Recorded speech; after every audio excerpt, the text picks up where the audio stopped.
Bon,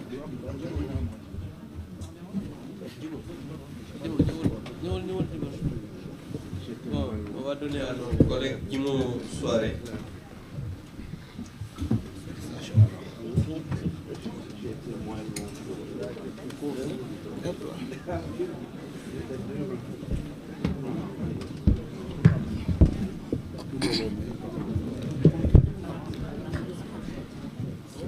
Je vous remercie, mes chers collègues, mesdames, messieurs. Assalamu alaikum. Je pense que l'essentiel a été dit par les collègues qui m'ont précédé. Moi, je voudrais juste ajouter que la démocratie ne se décrète pas. Elle ne se réduit pas à une majorité numérique, elle ne se réduit pas seulement à un scrutin. La démocratie se construit par le dialogue, par le respect des institutions. La démocratie se construit par le respect et la reconnaissance mutuelle entre les acteurs. Nous avons tous vécu ces derniers jours à l'Assemblée nationale lors de la question d'actualité du mois de février, des menaces et des invectives du Premier ministre à l'encontre de nos collègues, principalement à l'encontre de notre collègue Abdou Karim Sall, qu'il a menacé et s'est même permis de remettre en cause son statut d'imam. Je ne pense pas que cela élève le niveau du débat démocratique au Sénégal. Nous avons aussi vu le président de l'Assemblée nationale, lors du vote de la loi interprétative, nous refuser, nous, députés de l'opposition qui avons déposé des amendements, de prendre la parole pour expliquer les amendements déposés. Je pense que cela ne grandit pas la démocratie sénégalaise. Le Sénégal mérite un parlement, le Sénégal mérite un parlement respecté, un exécutif à l'écoute et des débats qui élèvent et non des débats qui divisent. Nous tenons à rappeler à M. le Premier ministre et au président de l'Assemblée nationale à honorer le rang qui est à leur et à incarner l'exigence républicaine, qui commande leur fonction. Je pense que le boycott de la question d'actualité qui était prévue demain, est juste un rappel des règles élémentaires de la démocratie pour dire stop. C'est aussi pour mettre le doigt sur le bouton qui nous permettra tout simplement de redémarrer les activités parlementaires avec beaucoup plus de sérénité et d'efficacité. Voilà en tout cas les quelques mots que moi je voudrais ajouter tout en vous remerciant. Assalamu alaikum wa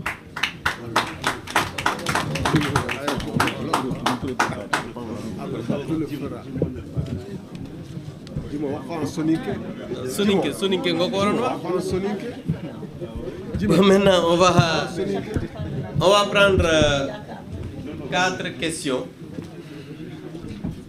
Mais sans rek pour wax tuuti rek ci ñaari minutes ci wolof.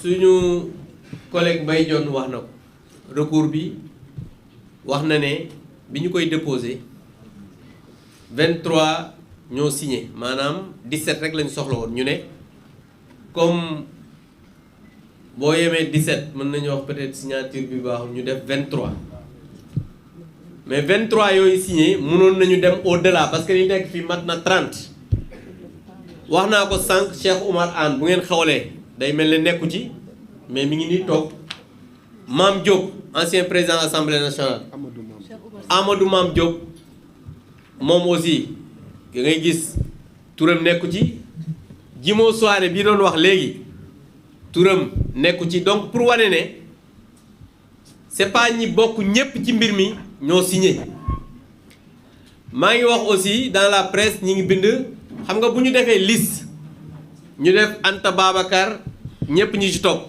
booy déposé dañuy wax Anta Babacar et autres ñu bañ parce que nit ñi souvent dañuy wax ne yéen kat gis ngeen diw rek la ñu binduñu leen loolu terme juridique kese la mais recours bi ñun ñëpp ñoo ko bokk ma Samba moomu ko ma Demba moomu ko recours de l'opposition républicaine composé de députés parce que foofu doo wax ne groupe bii sax moo gën dañ naan les députés dont les noms suivent loolu aussi baax na ñu leeral ko pour que nit ñi xam ko parce que suñu biir aussi lépp lu ñuy def dañ koy waxtaane donc mu wax leen ne recours bi am nañ yaakaar ne conseil constitutionnel dina rejeter lii nga xam ne mooy loi bi parce que loi bi ñoom dañu ko def te wax nañ leen ko keroog ngeen dégg ko ñoom li ñu bëgg mooy ñenn rek la ñuy viser mooy les forces de défense et de sécurité te ku ne xam na ne les forces de défense et de sécurité am na jamono boo xam ne bu ñu nekk lool ci réew mi tey jii du ñu toog fii di def conférence de presse loolu ñooñu dañ leen a war a wormaal ñooñu dañ leen a war a jox cër ñooñu dañ leen a war a jox kiiraay ñooñu dañ leen a war a di leen célébrer comme on a fait le 4 avril mais ñooñu politique guñu te ku leen dugal ci politique yaa ngi def musiba moo tax ñu jàpp ne loi bi ñun en tant que représentant du peuple dañ ko waroon a attaquer te loolu la ñu def au niveau du conseil constitutionnel ba pare nag ñu am sañ-sañ yaakaar ne conseil constitutionnel dina lii nga xam ne mooy loi parce que même sur la forme waxoon nañ leen ko cette loi n'est pas une loi interprétative ils n'ont pas déposé un amendement c'est un contre-projet qu'ils ont déposé mais comme ñoom dañoo juum nanguwuñu dañoo juum parce que ñoom ci seen bopp xamuñu dara gis ngeen leen chaque fois dañuy def loo xamante ni nii mbiru amateur la loolu nag fañ ko waroon waxee wax nañ ko fa Mbaye Dione wax na léegi pourquoi ñu yaakaar la nga xamante nii moom mooy loi bi conseil constitutionnel dina ko rejeter parce que jàpp nañ ne ci forme bi comme ci fond bi les arguments yi nga xamante ni moom lañ jox conseil constitutionnel jàpp nañ te mënta ci sukkandiku pour rejeter loi boobu donc léegi dañuy jël 4 questions rek ci confrère bu dee am nañ ay questions bien sûr hein c'est bon voilà yéen de ñu ngi leen di sant di leen gërëm vous êtes de très bons journalistes voilà on va donner à la présidente qui voulait Aïssata qui voulait dire un mot kaay ni ñëwul fii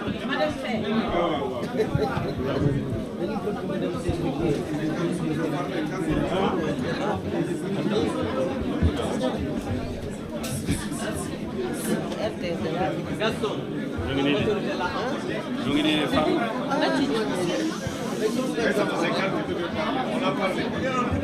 Ah donc je laisse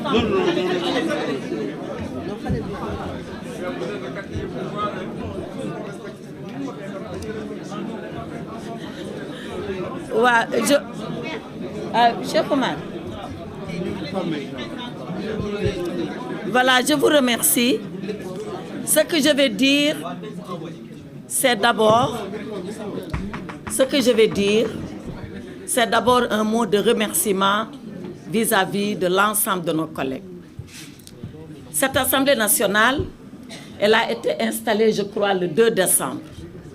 Du 2 décembre à aujourd'hui, nous sommes à 3 mois. En tout cas, pas 4 mois.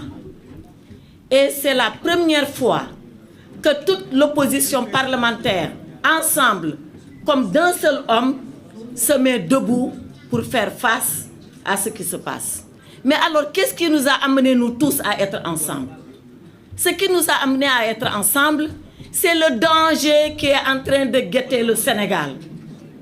Parce que si l'Assemblée nationale, comme on l'a dit, si on laisse cette institution s'affaisser, si on laisse cette institution être à la remorque de l'exécutif, si on laisse cette institution être banalisée à tel point qu'elle ne représente plus ce qu'elle doit être dans une démocratie et dans une république, alors nous en serons les responsables. Voilà la raison pour laquelle nous tous ensemble, nous avons décidé d'être là pour prendre le peuple à témoin. Alors, vous n'avez pas posé la question, mais elle va naturellement venir à votre esprit. Quand est-ce qu'allons-nous arrêter le boycott? Personne n'a demandé ça, non? Mais vous devez penser à ça. Quand est-ce que le boycott va s'arrêter? Ce boycott-là, Nous l'avons fait, et tous les orateurs qui m'ont précédé l'ont dit, à titre d'avertissement. Mais nous allons continuer le travail parlementaire pour lequel nous avons été élus. Nous allons retourner à l'Assemblée nationale quand il s'agira de voter les lois et d'en discuter au préalable. Nous retournerons à l'Assemblée nationale quand les ministres viendront et que nous devons contrôler leur activité. Nous retournerons à l'Assemblée nationale parce que nous ne devons pas et nous ne pouvons pas fuir notre responsabilité d'élus. Mais nous associer à ce simulacre d'exercice de questions d'actualité au gouvernement, nous refusons de le faire. Et tout le travail normal du député, nous continuerons à le faire par respect pour le peuple sénégalais, par respect pour nos mandants et par respect pour nous, le devoir que nous avons d'être là parce que le peuple nous a élus. Voilà ce que je voulais vous dire et je vous remercie.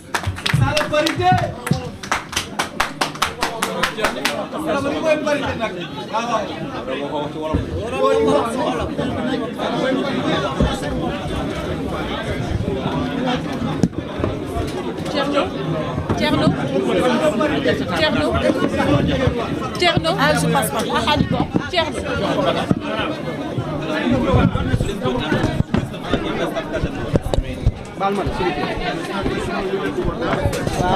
Where is your microphone? Yeah, the other one. No. The rough one. Please come down. Down. Yes, that one. Set.